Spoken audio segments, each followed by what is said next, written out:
കഴിഞ്ഞ ദിവസം ഞങ്ങൾ സ്റ്റാഫുകൾ തമ്മിൽ ഫ്രീ ടൈമിൽ സംസാരിച്ചുകൊണ്ടിരിക്കുമ്പോൾ നമ്മൾ ഒരു ചർച്ചാ വിഷയമായത് നമ്മൾ ഡെലിവറി ചെയ്യുന്ന ആളുകളെ കുറിച്ചായിരുന്നു. അപ്പം അതിൽ ഉയർന്നു വന്ന ഒരു അഭിപ്രായം എന്ന് പറഞ്ഞത് അവർക്ക് ഈ ഡെലിവറി ചെയ്യുന്ന ആളുകൾക്ക് ഏറ്റവും സുഖകരമായ ജീവിതം എന്നാണ്. പക്ഷെ എൻ്റെ ഒരു കാഴ്ചപ്പാടില് പ്രവാസത്തിലാണെങ്കിലും നാട്ടിലാണെങ്കിലും ഏറ്റവും കൂടുതൽ കഷ്ടം അനുഭവിക്കുന്ന ഒരു കൂട്ടരാണ് ഈ ഡെലിവറി ചെയ്യുന്ന ആളുകൾ. എൻ്റെ അനുഭവത്തിലൂടെ ഒരുപാട് പേര് അതുപോലെ കടന്നു പോയിട്ടുണ്ട്. കാരണം ഞാനും ഈ ഫുഡ് ഫീൽഡുമായിട്ട് ജോലി ചെയ്യുന്ന ഒരാളായതുകൊണ്ട് തന്നെ അവരുമായിട്ടൊക്കെ ഒരുപാട് അടുത്ത് ഇടപഴകാൻ കഴിഞ്ഞിട്ടുള്ള ഒരു വ്യക്തി എന്ന നിലയ്ക്ക് ഈ ഫീൽഡുമായിട്ടുള്ള ഈ ഡെലിവറി ചെയ്യുന്ന ആളുകൾ അനുഭവിക്കുന്ന ദുരിതങ്ങൾ എത്രമാത്രമെന്ന് എനിക്ക് നന്നായിട്ട് അറിയാം. അതുകൊണ്ടാണ് ഞാൻ ഈ ഒരു വീഡിയോ ഷെയർ ചെയ്യാൻ ആഗ്രഹിക്കുന്നത്.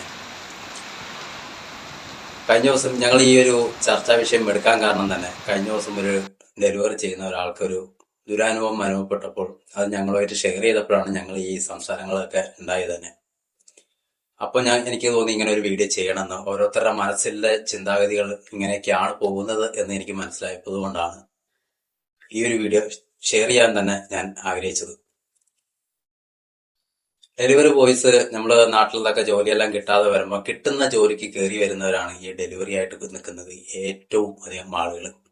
അതിൽ നന്നായി പഠിപ്പും വിദ്യാഭ്യാസവും ഉള്ള ആളുകളുണ്ട്, പഠിപ്പും വിദ്യാഭ്യാസവും ഇല്ലാത്ത ആളുകളുണ്ട്. പക്ഷെ ഞങ്ങളെക്കാളൊക്കെ ഏറ്റവും കൂടുതൽ കഴിവുള്ളവരാണ് അവരൊക്കെ എന്നുള്ളത് എനിക്ക് നന്നായിട്ട് അറിയാം. ഏത് ലാംഗ്വേജ് സംസാരിക്കാനും മറ്റുള്ളവരായിട്ട് ഇടപഴകാനും എല്ലാം നന്നായി അറിയുന്ന ഒരു കൂട്ടരാണ് ഈ ഡെലിവറി ബോയ്സ്. പക്ഷെ അവരനുഭവിക്കുന്ന എന്താ പറയാ കഷ്ടപ്പാടുകൾ എത്രമാത്രം എന്നുള്ളതെന്ന് പറഞ്ഞറിയിക്കാൻ കഴിയില്ല. അവർക്ക് കിട്ടുന്ന ശമ്പളം, തുച്ഛമായ ശമ്പളം. ഇതിന് കാരണം കമ്പനികളുടെ ഓണർമാർ അല്ലെങ്കിൽ മാനേജ്മെന്റുകൾ പറയുന്ന ഒരു കാരണമുണ്ട്.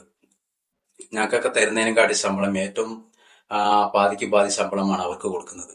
അതിന് പറയുന്ന ഒരു കാരണമുണ്ട്, അവർക്ക് നല്ല ടിപ്സ് കിട്ടും, അതുകൊണ്ടാണ് നമ്മൾ ശമ്പളം കുറച്ച് കൊടുക്കുന്നത്. സത്യത്തിൽ ഭൂരിഭാഗം ഡെലിവറി ചെയ്യുന്ന ആളുകൾക്കും ഭക്ഷണം സമയത്തിനില്ല, സമയത്തിന് കിടന്നുറങ്ങാൻ പറ്റുന്നില്ല. ശമ്പളം കുറവായതുകൊണ്ട് തന്നെ അവര് ഓവർ ടൈം ഡ്യൂട്ടി ചെയ്യുന്നു. അത് ഡ്യൂട്ടി ചെയ്യുന്നതുകൊണ്ട് ഓവർ ടൈം അവർക്ക് കാശ് കമ്പനികൾ കൊടുക്കാറില്ല. ഇവരെന്തുകൊണ്ടാണ് ഡ്യൂട്ടി ചെയ്യുന്നതെന്ന് വെച്ച് കഴിഞ്ഞാൽ ഡെലിവറി ചെയ്യുമ്പോൾ അവർക്ക് കിട്ടുന്ന ടിപ്സ് എന്തെങ്കിലും കിട്ടുമല്ലോ എന്ന് കരുതിയിട്ടാണ്. ഇത് രണ്ടാമത്തെ ഒരു പോയിന്റ് എന്ന് പറയുന്നത് നാട്ടിലുള്ള ബന്ധുജനങ്ങൾക്കോ നാട്ടുകാർക്കോ അറിയില്ല അവർ എന്ത് ജോലിയാണ് ഇവിടെ ചെയ്യുന്നതെന്നുള്ളത്. പലവരും അറിയിക്കാൻ ആഗ്രഹിക്കാത്ത ആളുകളുമാണ്. കഴിഞ്ഞ ഒരു 3-4 മാസത്തിന് മുമ്പ് ഒരു സുഹൃത്ത് എന്നോട് പറയുണ്ടായി, ഒരു അത്യാവശ്യം വന്നപ്പോൾ ഒരു പൈസയുടെ കാര്യം സംസാരിച്ചപ്പോഴാണ് ഇങ്ങനെ പറയുകയുണ്ടായി. അപ്പൊ ഞാൻ ചോദിച്ചു, നിങ്ങൾക്ക് നാട്ടിലറിയോ നിങ്ങളുടെ അവസ്ഥകളെ കുറിച്ച്? ഇല്ല, ആർക്കും അറിയില്ല. ഇവിടെ കാഷ്യർ ആണ് എന്ന് പറഞ്ഞിട്ടാണ് ജോലി ചെയ്യുന്നതെന്ന് പറഞ്ഞിട്ടാണ് നാട്ടിലുള്ളവരോട് പറഞ്ഞിരിക്കുന്നത്. ഇവിടെ ബൈക്കിലൊക്കെ ട്രാവൽ ചെയ്ത് ഡെലിവറി ചെയ്യാന്ന് പറഞ്ഞു കഴിഞ്ഞാൽ അവർ സമ്മതിക്കില്ല, അവർക്ക് പേടിയാണ്. അപ്പൊ അവരൊന്നും അറിയിക്കത്തില്ല എന്നാണ് അവര് പറയാൻ തന്നെ മടിക്കാനുള്ള കാരണങ്ങൾ ഇതൊക്കെയാണ്. ഇങ്ങനെയൊക്കെ ബൈക്കിലെ കാര്യം പോയി ഡെലിവറി ചെയ്യാന്ന് പറയുമ്പോൾ നാട്ടിൽ അറിഞ്ഞു കഴിഞ്ഞാൽ അവർ സമ്മതിക്കില്ല, അവർക്ക് വിഷമങ്ങളാവും എന്നൊക്കെ വിചാരിച്ചിട്ടാണ് ഇത് പറയാതിരിക്കുന്നത് എന്നാണ് ഇവര് പറയുന്നത്. സത്യത്തിൽ ഇവരുടെ കാര്യം ഭയങ്കര കഷ്ടത്തിലാട്ടോ. അപ്പം ഞാൻ നിങ്ങളുമായിട്ട് ഷെയർ ചെയ്യാൻ കാരണം, ഈ ഡെലിവറി ബോയ്സ് ഒക്കെ വർഷങ്ങളായിട്ട് കൊണ്ടുവരുമ്പോൾ നമ്മളെല്ലാവരും ഡെലിവറി ഓർഡർ ചെയ്യുന്നതാണ്. ഫുഡിനൊക്കെ ഡെലിവറി നമ്മൾ ലീവൊക്കെ കിട്ടുമ്പോൾ സാധാരണ റൂമിൽ ഇരിക്കുമ്പോൾ പുറത്തു പോകാൻ പഠിച്ചിട്ട് നമ്മളിവിടെ ഇരുന്നുകൊണ്ട് തന്നെ ചിലപ്പം ഈ കേരള റെസ്റ്റോറൻറ്റിലൊക്കെ വിളിച്ച് പറയാറുണ്ട്. അപ്പൊ അവർ കൊണ്ടുവരാറുണ്ട്. പിന്നെ ഒരു കാര്യം എന്ന് പറയുന്നത്, അവരോട് അവമര്യാദയായിട്ട് പെരുമാറാതിരിക്കുക, മാന്യമായിട്ട് ഇടപഴകുക. ഇതെന്റെ ഒരു റിക്വസ്റ്റ് ആണ്. ഞാനൊരു ഷെഫാണെന്നുള്ളത് നിങ്ങളിൽ പലർക്കും അറിയാം. അപ്പം ഇവരൊക്കെ ആയിട്ട് ജീവിതമായിട്ട് മുന്നോട്ട് പോകുന്ന ഒരാളെന്ന വ്യക്തിക്ക് എൻ്റെ ഒരു റിക്വസ്റ്റ് ആണ്, ഞങ്ങളെക്കാളൊക്കെ ഏറ്റവും കൂടുതൽ കഷ്ടപ്പെടുന്നത് അവരവരുടെ പണിക്ക് അവരവരുടേതായ കഷ്ടപ്പാടുകൾ ഉണ്ടെന്നാണ് നമ്മളെല്ലാവരും പറയുന്നത്. അത് വളരെ ശരിയായിരിക്കാം. പക്ഷെ നമ്മളെക്കാളും കഷ്ടപ്പെടുന്നവരാണ് മറ്റുള്ളവർ. നമ്മൾ കിച്ചണിൽ നിന്നിട്ട് ചൂടിലൊക്കെ ഇപ്പൊ ചൂടുകാലം വരുമ്പോൾ നമ്മൾ കണ്ടിന്യൂ ആയിട്ട് നിന്നിട്ട് 12 മണിക്കൂറൊക്കെ ജോലി ചെയ്യുമ്പോഴുള്ള ബുദ്ധിമുട്ട് നമ്മൾ വിചാരിക്കും നമ്മളെക്കാളും സുഖം അവർക്കാണെന്ന്. ഒരിക്കലുമല്ല. ഏറ്റവും വലിയ മനുഷ്യന്മാർ അല്ലെങ്കിൽ ഏതൊരു ജീവജാലത്തിന്റെ ഏറ്റവും വലിയ പ്രശ്നം എന്ന് പറയുന്നത് വിശപ്പാണ്. വിശക്കുമ്പോൾ സമയത്തിന് ഭക്ഷണം കഴിക്കുക എന്നുള്ളതാണ്. ഞങ്ങളെല്ലാം കിച്ചണിൽ നിന്നുകൊണ്ട് വിശക്കുമ്പോൾ ചിലപ്പോൾ വെള്ളമെങ്കിലും എടുത്തു കുടിക്കും. ഇവർക്കൊന്നും സമയത്തിന് നമ്മൾ ഫുഡ് അടിച്ചു കൊടുക്കുമ്പോൾ ഇവർക്ക് സമയം എത്തിച്ചില്ലെങ്കിൽ അവരുടെ ബുദ്ധിമുട്ട് നിങ്ങളിൽ പലർക്കും അറിയും. ഒരു സമയത്തിന് ഓർഡർ കൊണ്ട് കസ്റ്റമറിന് എത്തിച്ചില്ലെങ്കിൽ അവർക്ക് കിട്ടുന്ന പനിഷ്മെന്റുകൾ, അവരുടെ സാലറി കട്ട് ചെയ്യൽ, എന്തെല്ലാം പ്രശ്നങ്ങളാണ് അവർ അനുഭവിക്കുന്നതെന്ന് അറിയാമോ? ഇവരൊന്നും ശരിക്കും പറഞ്ഞാൽ അവര് പുറത്ത് പറയാറില്ല എന്നുള്ളതാണ്. നമ്മൾ കൂട്ടം കൂടി റൂമിൽ ഇരിക്കുമ്പോഴോ അല്ലെങ്കിലൊക്കെ നമ്മൾ കൂടി ഒരു ഫ്രീ ടൈമിലൊക്കെ സംസാരിക്കുമ്പോൾ അവരുടെ മനസ്സിൽ നിന്ന് പുറത്ത് പറയുന്ന സംഭവങ്ങളുണ്ട്, വിഷമത്തോടെ പറയുന്ന ചില കാര്യങ്ങളുണ്ട്. അപ്പം ഈ ഒരു കുറച്ച് ദിവസത്തിന് മുമ്പ് ഇതുപോലെ ഒരു പ്രശ്നം ഞാൻ അറിഞ്ഞിട്ടുണ്ടായിരുന്നു.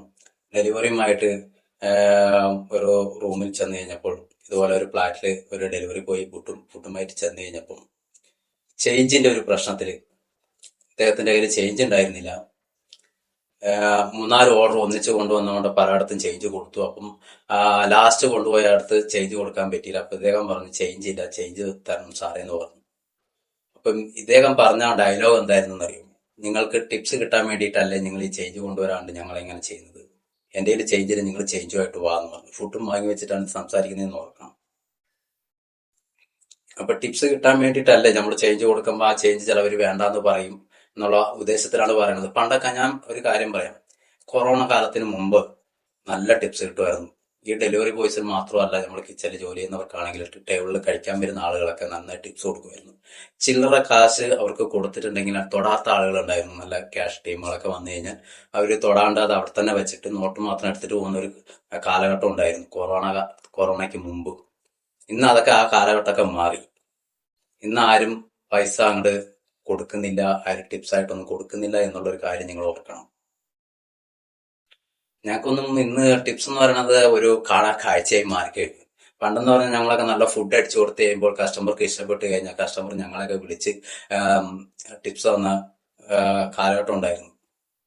അതിന് ഏറ്റവും വലിയ ഒരു എന്റെ ജീവിതത്തിലെ ഏറ്റവും വലിയ ഉദാഹരണമാണ് നമ്മളെ ലാൽ ജോസ് ഡയറക്ടർ, നമ്മുടെ നാട്ടിലെ ഡയറക്ടറൊക്കെ കഴിക്കാൻ നാട്ടിലൊരു ഹോട്ടലിൽ കഴിക്കാൻ വന്ന സമയത്ത് ഒരു രാത്രിയിൽ താമസിച്ചാണ് വന്ന് കഴിക്കാൻ വന്നപ്പോൾ ഞങ്ങൾക്കൊക്കെ ടിപ്സ് വന്നപ്പോൾ ഞങ്ങളൊക്കെ അന്ന് വീഡിയോ അല്ല ഫോട്ടോ എടുത്തിട്ടുണ്ട്. അന്ന് ചെറിയ ക്യാമറ, അത് ഫോൺ ക്യാമറ ഒക്കെ ആയിരുന്നപ്പോഴും അന്ന് ഞങ്ങൾ വീഡിയോ എടുത്തിട്ടുണ്ടായിരുന്നു. ആ വീഡിയോ അല്ല സോറി ഫോട്ടോ എടുത്തിട്ടുണ്ടായിരുന്നു. ആ ഫോട്ടോ എന്റെ സോഷ്യൽ മീഡിയയിലൊക്കെ ഞാൻ ഇട്ടിട്ടുള്ള ഫോട്ടോയാണ്, ലാൽ ജോസുമായിട്ടുള്ള ഫോട്ടോസ്.